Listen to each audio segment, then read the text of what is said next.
Since the COVID-19 pandemic, there's been a dramatic increase in the number of young children who have been slow to develop language skills.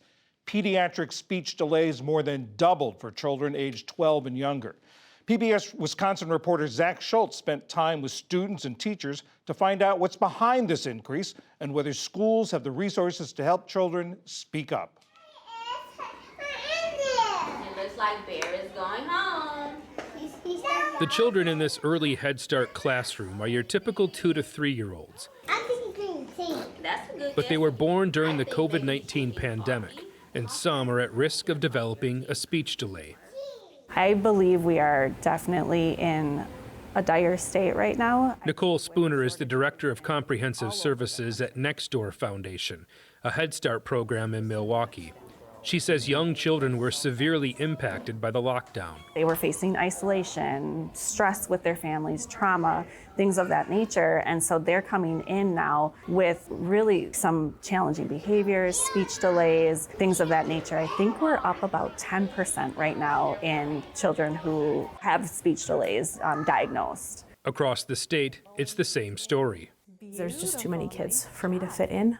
Megan Bolkin is one of 4 full-time speech-language pathologists at Platteville School District in southern Wisconsin. Each of their caseloads is maxed out. And once a student is diagnosed with a speech delay, federal and state law mandates the district provide the services, whether they have the funding or not.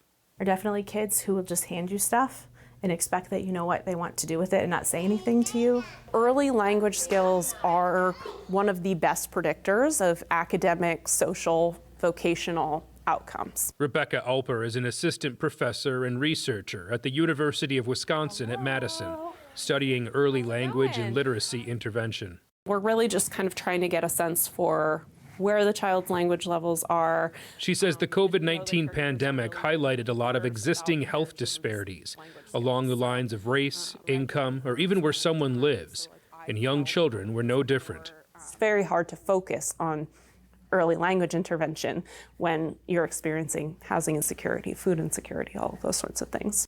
Alper's team is studying how best to support caregivers of young children, since language development starts at birth. What would be the most supportive long-term is to really help support early identification and early intervention, because the earlier we can intervene, the better the long-term prognoses are. I have one for everybody. Peyton, would you like to put a vest on?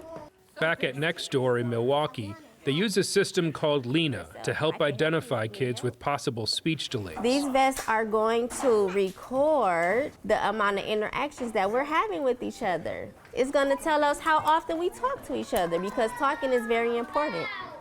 It's like a superhero this time. Yes.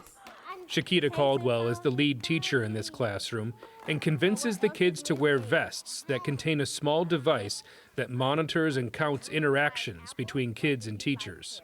But guess what it's going to do? It's going to help you to talk more, and it's going to help your teachers talk to you more. And we're going to build lots of vocabulary together. They are actually recording the frequency of the interactions between the teachers and the children. Tonya Hameister is the Director of Education Services at Nextdoor. She says from the Lena device, they download the data, which creates a chart to show the number of times a student and teacher talk to each other. That lets the teachers know which students need more attention.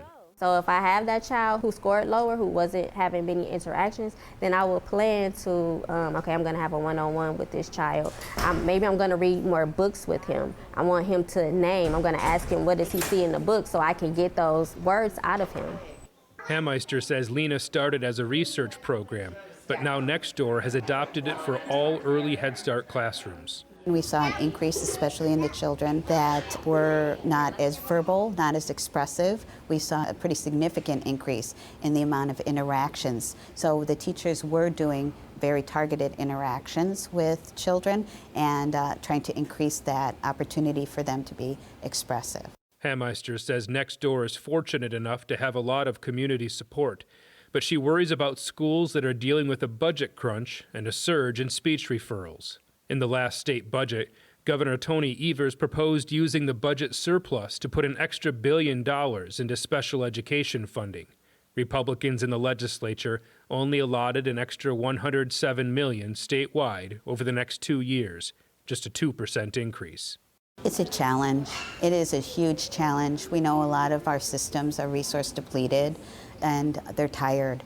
Megan Bolkin says burnout in her industry is a real concern. And while they're doing okay right now, next February they start screenings for the 4K students, where the next wave of speech delays is waiting to be identified. Those referrals keep coming as those kids are evaluated, and if they qualify, getting them added onto my schedule, that's when it's going to start to be, okay, now I feel like I'm drowning. Now what are we going to do? For PBS News Weekend, I'm Zach Schultz in Platteville, Wisconsin.